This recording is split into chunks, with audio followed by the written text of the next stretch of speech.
Thank you, Jeremiah Gregory.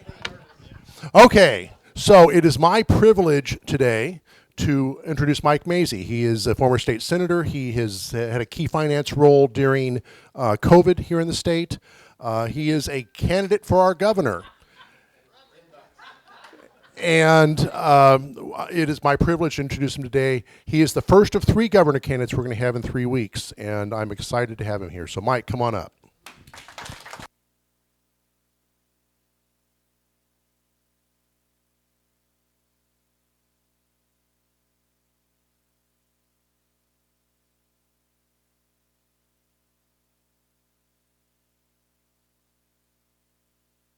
There you go. Can you hear me? Yep. I know, I left mine in the...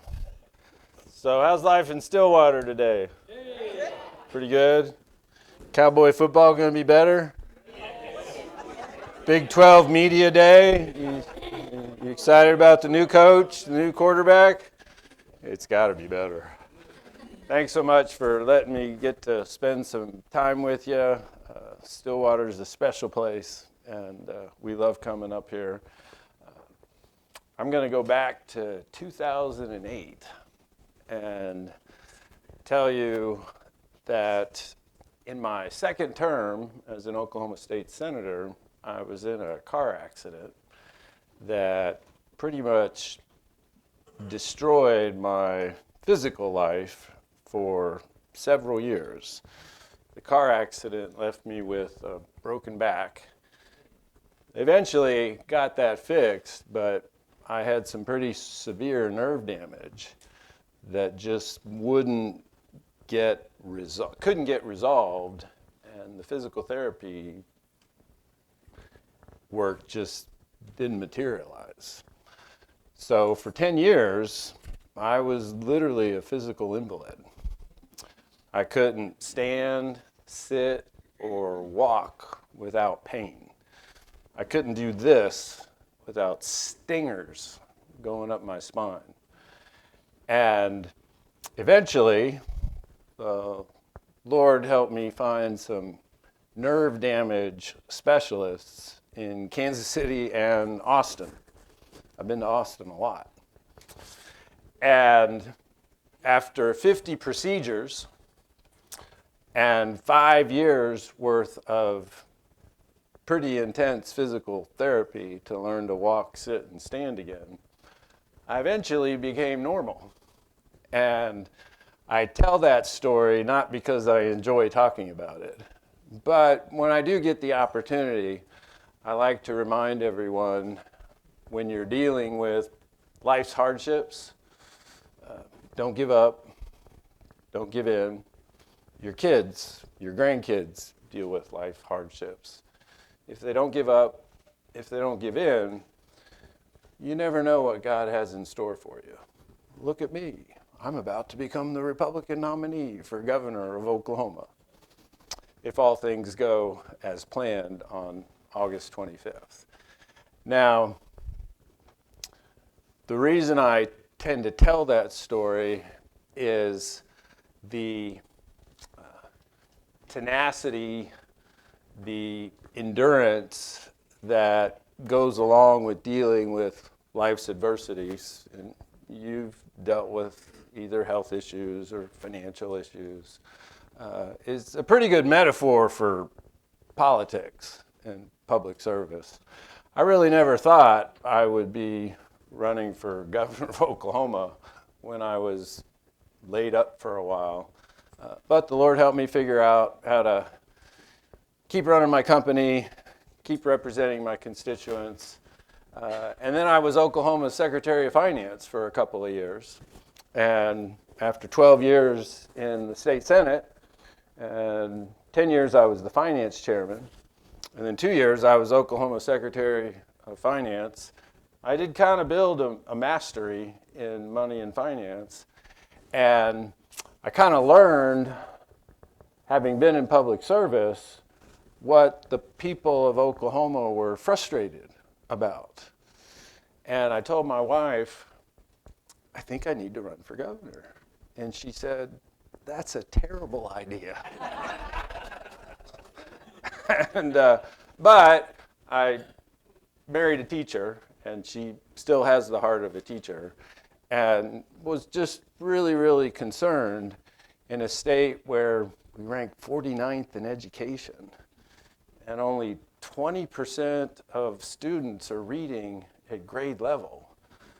That means 500,000 students are in the system across the state not reading at grade level. Because of that issue and the work I had spent in terms of researching how other states were addressing this in a better fashion, she got on board, and after prayer and lots of conversations, she switched from, I don't think I'll bury you in the backyard, to, you better win. And we've been hard at it for many, many days, and now there's 47 days until the runoff on August 25th.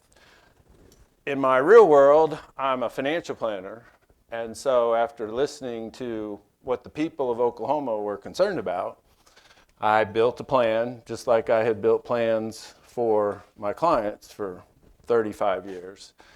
And that Mazzei plan, if you will, and you may have seen some of the TV commercials, involves making Oklahoma a no-income tax state, so we stop losing energy headquarters to the state of Texas, and getting relief to the hardworking seniors of Oklahoma who were scared to death, I learned, of losing their homes because of property taxes going up 30, 40, 50%.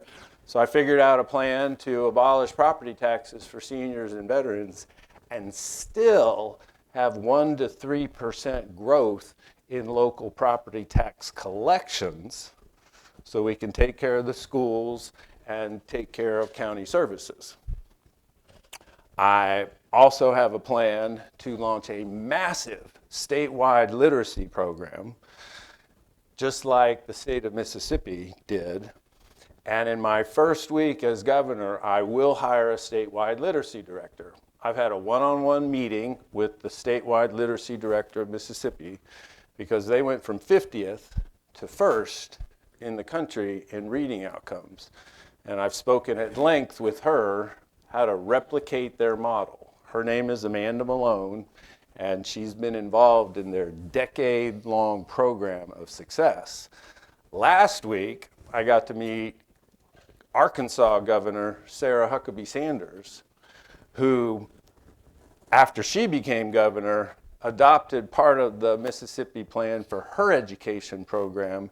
It's been going for 3 years now, and reading outcomes for first graders and second graders has doubled.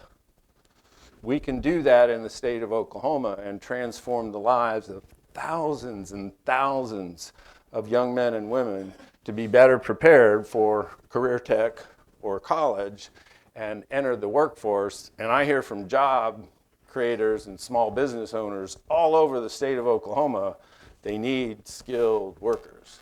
They need better prepared employees. And then the other thing I ran into in every county, much to my surprise, was this deep frustration of marijuana run amok and Chinese adversaries and Mexican cartels owning land in, from what law enforcement tells me, all 77 counties, which has contributed to a public safety crisis, if you look at some of our crime statistics, and a national security crisis, because in Oklahoma, we have 5 major military bases. And from CCP-controlled land now, they could launch weapon strikes with these drones anytime they want.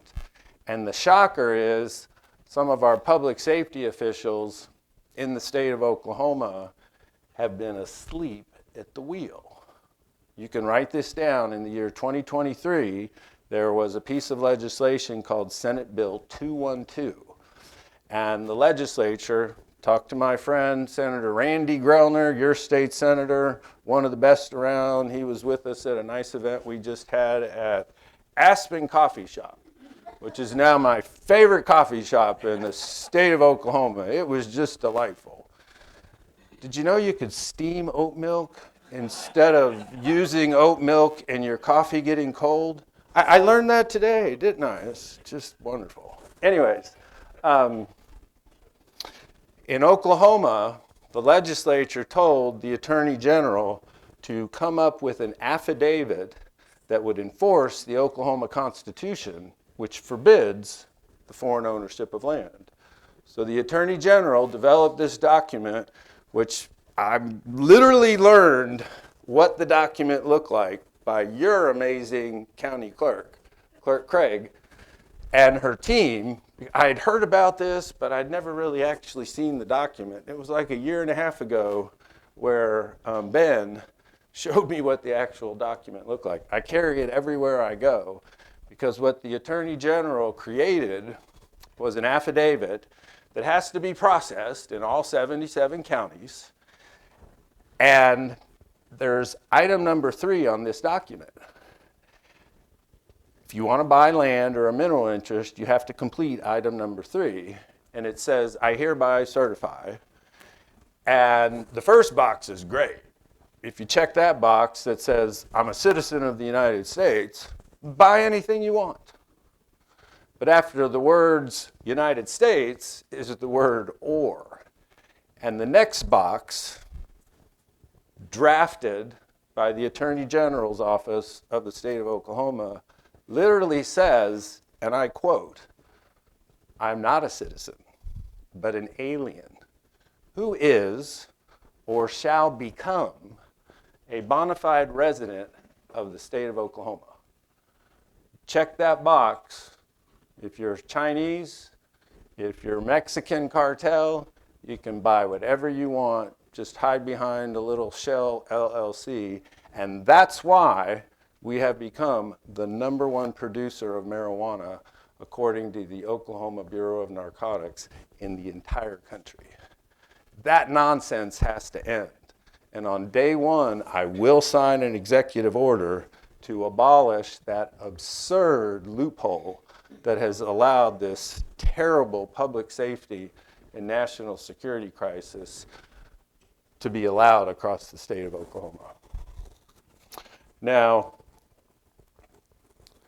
I'm extremely optimistic about Oklahoma's future because when true reform-minded conservatives all gather together, whether in the primary we were for this candidate or that candidate, when the true conservatives unite and choose faith and freedom and unite around a solid plan, together we can launch a wave of growth, prosperity, and opportunity for our kids and our grandkids.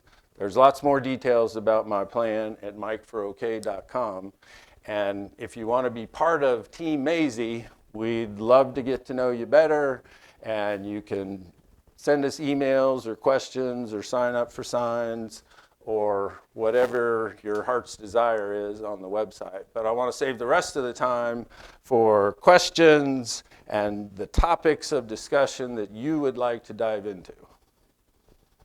So who wants to start?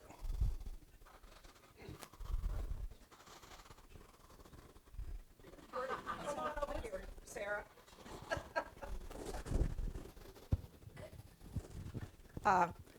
I've listened to some of your advertisement on TV, and what I come away with is we're not going to have property taxes. Seniors are not going to have to pay property taxes. We're not going to have a state income tax. When you do away with the current tax structure, and I'm not going to say I'm for or against, but give us some specifics how you expect to grow a community's property base by 1 or 2%. Great questions. You want to start with property taxes or income taxes? You can pick. I can pick. Okay, so here's the property tax math. I went in and crunched the numbers, and I haven't looked at the Payne County numbers specifically, but what I have found is that most counties have a property tax base of collections but for seniors 65 and older on the homestead, not buildings like this, not oil and gas, properties, but on the homestead, only accounts for 10% of the property tax base.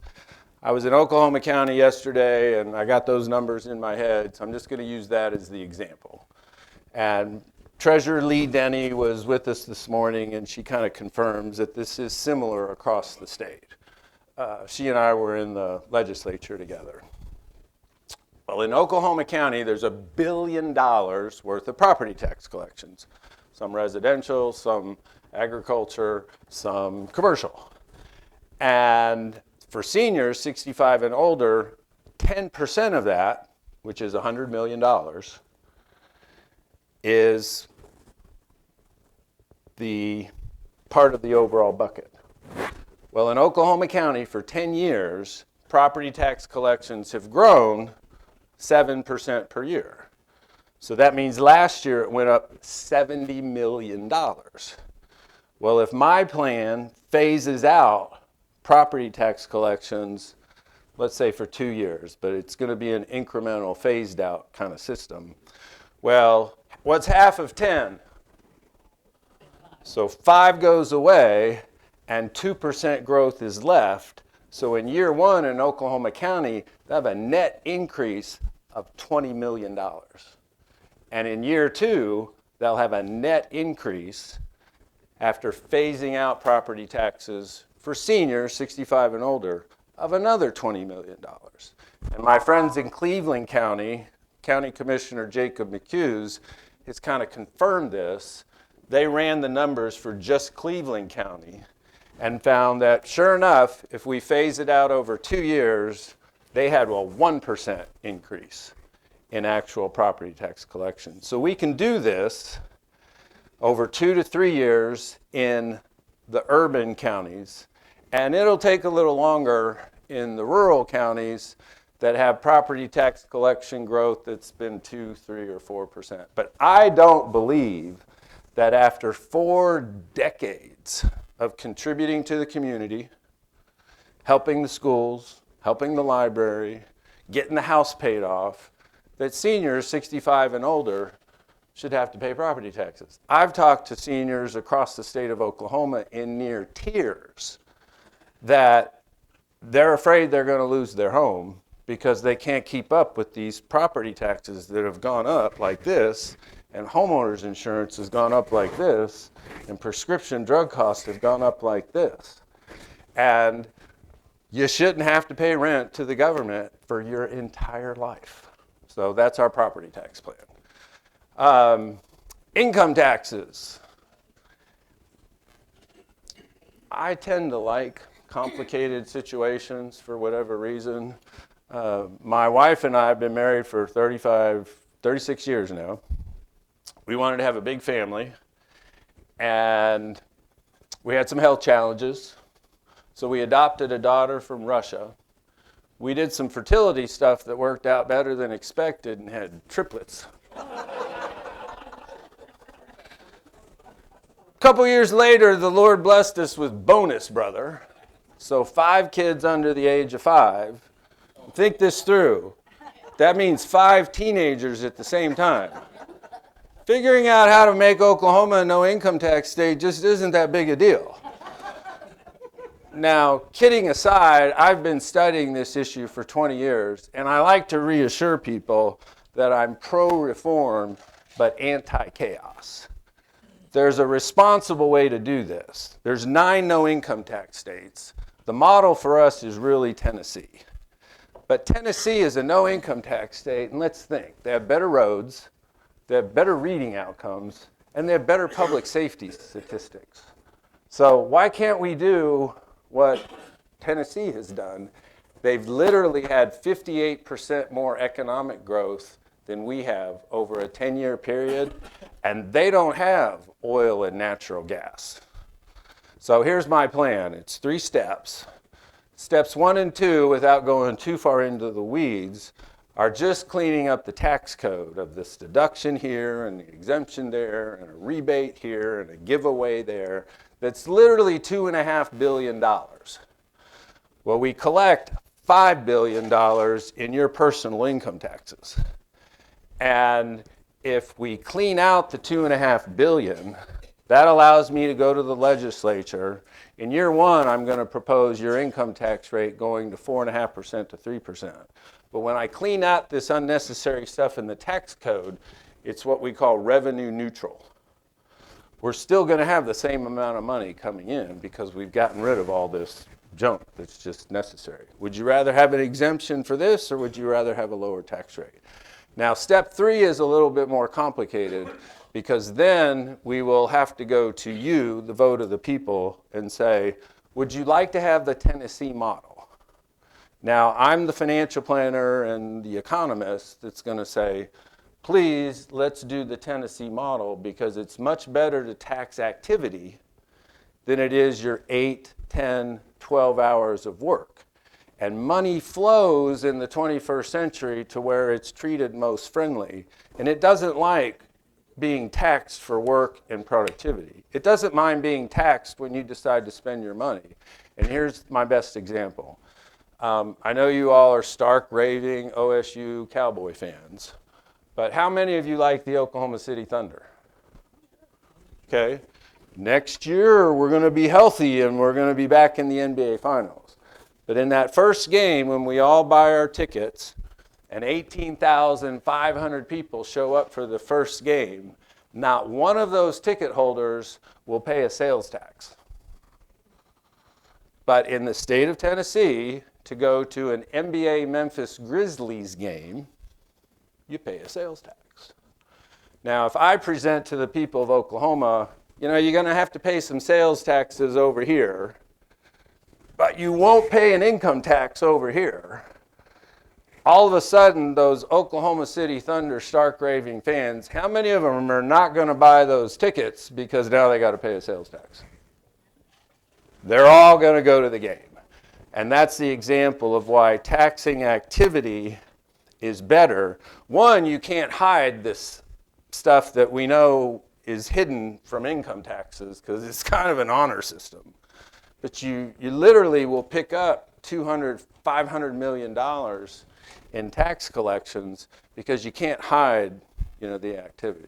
So we can become a no income tax state, and we can still pay our teachers, give our teachers raises, have better public safety, and keep funding our $1 billion road program. Yes, sir. So if you're going to fund the state on sales tax, how do you keep the incidence of that tax from falling on our least able to pay it? That's the problem with the sales tax. The incidence falls on the low-income person. Are you familiar with the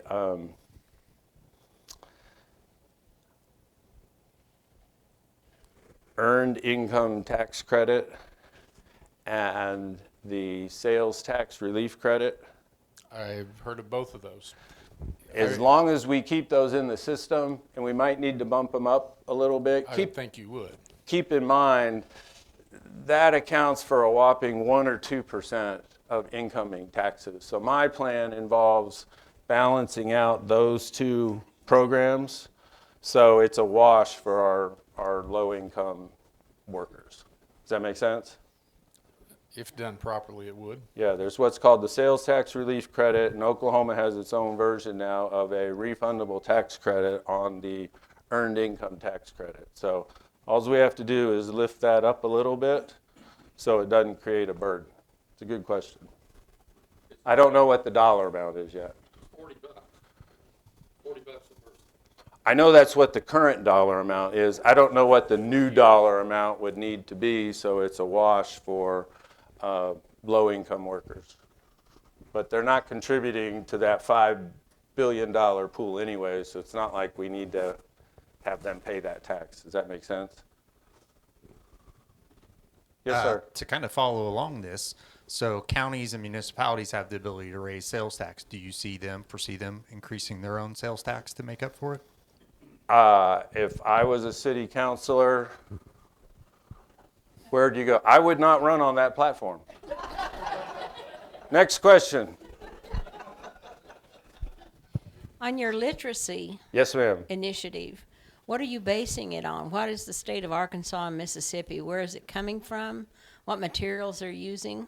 What's the content? Yeah, thank you for that question. So I married a teacher, and we love Oklahoma's hardworking teachers. Now, we believe that the system is failing our teachers and our students. And part of that systemic failure is there's the resistance at a lot of the school districts. I botched something that I was trying to say ineloquently at a televised debate a month or two ago, and I legitimately botched it because I was trying to rush my comments into a 30-second, context. There are some districts in Oklahoma that are resisting the changes that need to be made. And I'll give you an example. So I've had a one-on-one meeting. I maybe already said this, or maybe I said it this morning. I've had a one-on-one meeting with the statewide literacy director of Mississippi.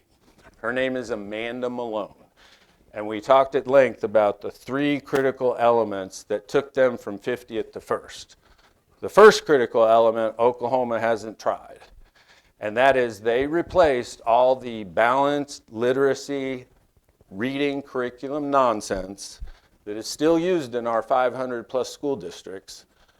And it's led to this disaster across the entire country. And the Mississippi State Department of Education now only has 6 reading curriculum that their 140 school districts can choose from, and it's all phonics based. Now, how many of you learned to read based on phonics? Well, the liberal education establishment, and here's where I sort of botched what I was trying to say in this televised debate, has failed and resisted to recognize that reading curriculum doesn't work. In the Oklahoma Department of Education, there are 24 reading curriculums that our 541 school districts can use. And it's all embedded with this balanced literacy, word memorization, reading, complete and total failure. Now, I'm a certified financial planner who looks at the data. And if something isn't working, you don't just pour more money into it and working. So one of my first executive orders in week 1 of a Mazzei administration will be, I will hire a statewide literacy director, and I will direct the State Department of Education to terminate these 24 reading curriculums that are a disaster. I will get sued, and then we'll have the discussion, and we'll have the debate, and we'll see if the legislature follows up. Critical element number 2 is Mississippi took 10 years, $15 million a year to get the right amount of reading coaches spread across the state to train and equip and collaborate with teachers how to use the new curriculum. Because unfortunately, these teachers have been trained in the old terrible curriculum. And the third element is what's called the 3rd grade reading gate, which the legislature did just actually pass through what they call the Strong Readers Act.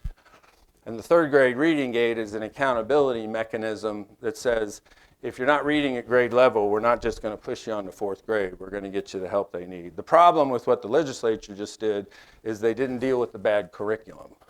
So my 2 priorities are going to be, we got to get phonics curriculum back in every school district, and we've got to have the right amount of reading coaches that can be deployed across the state. If we do that, we'll have the same results that Arkansas is seeing through Governor Sanders' leadership, and we'll have the same results that Mississippi has.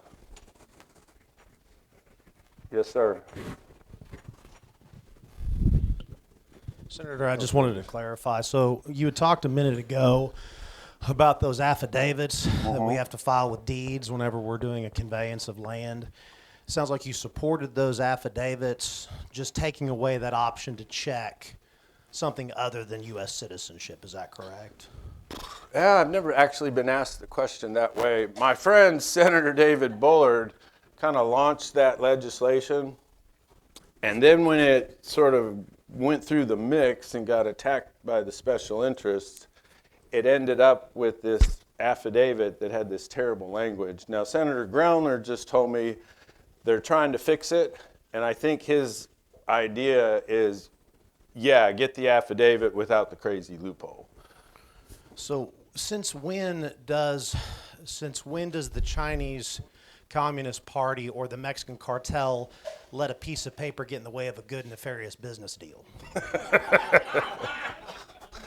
I am really glad you asked that question, because part of the problem is there's all these shell companies that I'm this LLC that's from Oklahoma and the money's come from the cartels. Now, believe it or not, I have heard stories like this.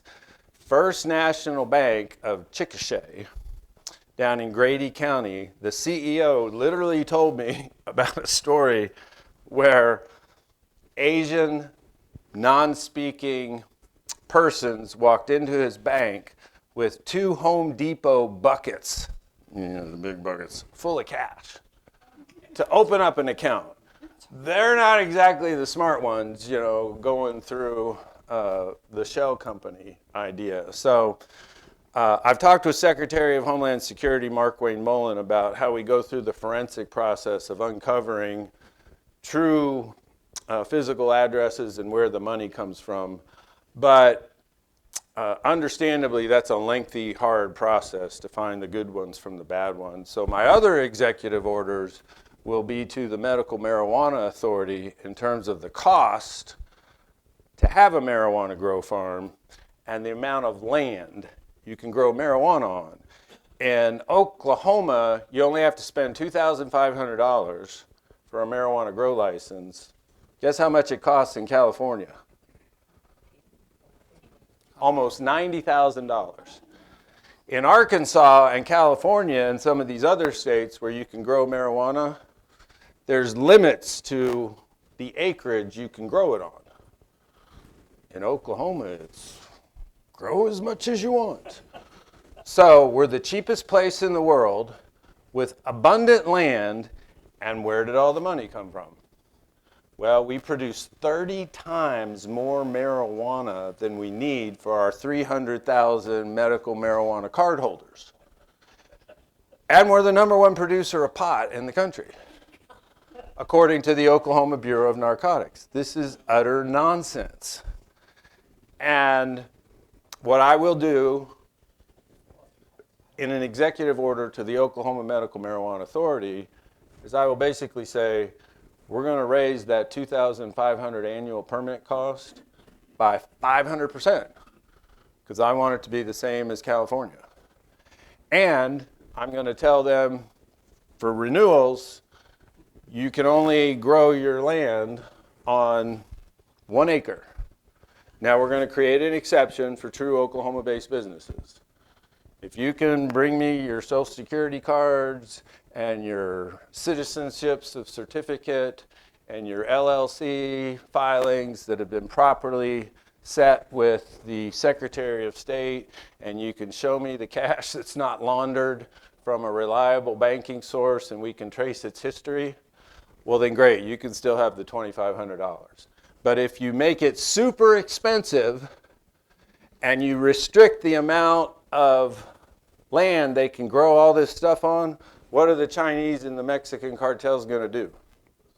They're going to leave. We just opened the door wide open, and somebody's got to have to come around and close the door in Trump-like fashion, if you will, and just say, no, you're not welcome here in the state of Oklahoma.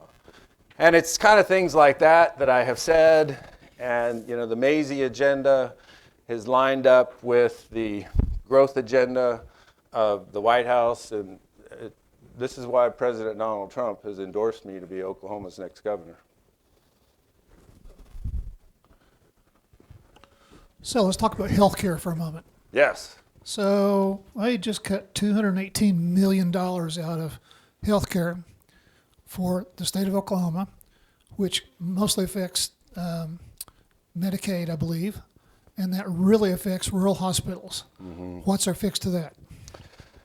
Excuse me for a second, could I add to your question? Because that is, Tim, this is where I was going, but on top of that, it looks like for our hospital, over a 10-year period, we're going to have a reduction in funding due to the big, beautiful bill of about $110 million. So $110 million, the 218 the OHCA is proposing to come out. Hospitals can't plan. We don't know what the future is going to hold. There's no stability.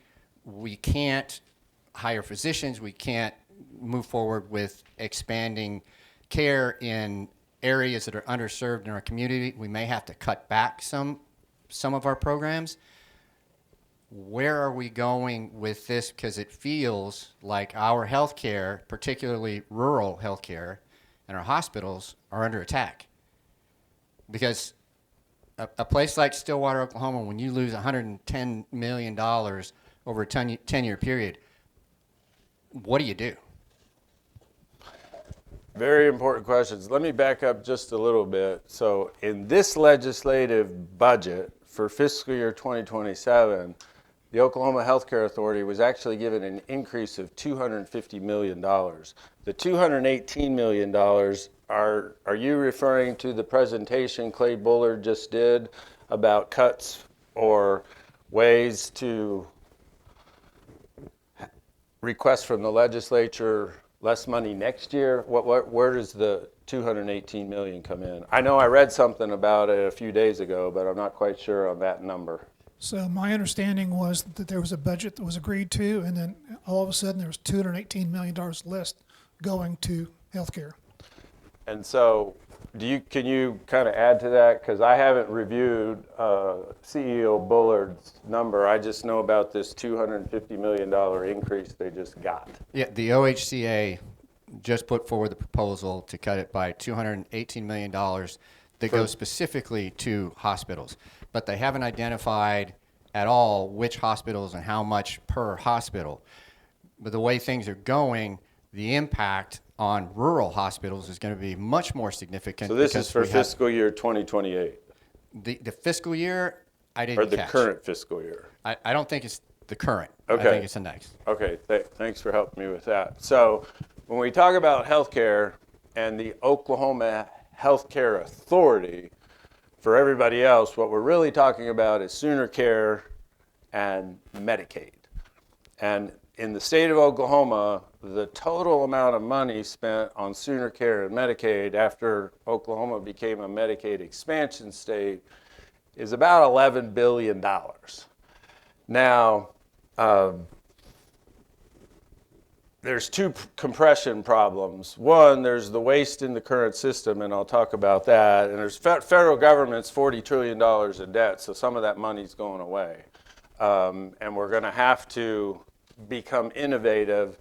And Senator Grellner and a healthcare working group that I have literally right now is addressing some of these issues.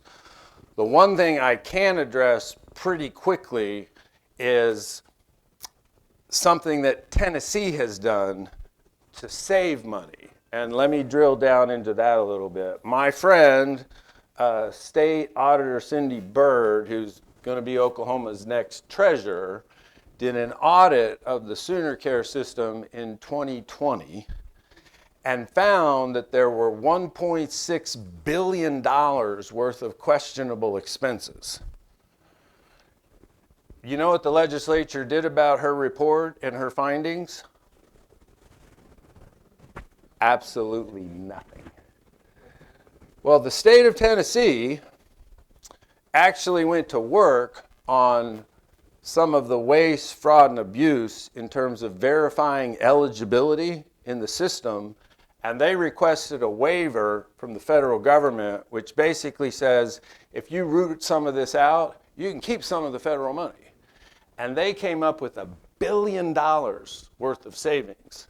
Now, if you'll hang with me just a minute, because I know I'm a financial nerd and I get rolling on some of these numbers, but it's numbers that are going to mean the life or death of rural hospitals.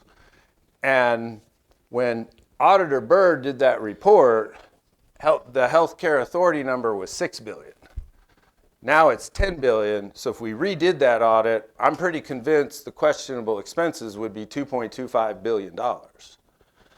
Well, if Tennessee can save $1 billion by just getting more disciplined about waste, fraud, and abuse in the system, I'm convinced we can come up with a minimum of $500 billion of savings. Now, that isn't going to solve all the problems, but imagine if we come up with, did I say 500 billion? I'm sorry, $500 million of savings. Imagine what that can do in terms of technology, access to doctors, and helping our rural hospitals. And I think is this on? And I think that's fantastic. Find the savings, but the 1.6 billion in questionable, since it wasn't investigated, we have no idea how much of that was actually fraudulent. Historically, on average, it turns out that the fraud seems to be 25 to 30%. That's where I get these numbers. Okay. But then the thing is that the 110 million that we're already going to lose, that's already in program. That's going to happen unless something dramatic changes. The other part of this 218 million, we're talking next fiscal year. The plans for savings that you're talking about, which again, wonderful, that's going to take time. So hospitals like ours, Actually, I think Tennessee did it in 3 years. well, let's see Oklahoma do Okay, it. question, Joe? Yeah. The question is going to be, we're still going to be dealing with the immediate shortfall in funding, and these other things are going to take time. So it's going to be a massive hole that we've got to fill. All the while, the people that don't have the support of Medicaid or Sooner Care, where are they getting their primary care? In the emergency room.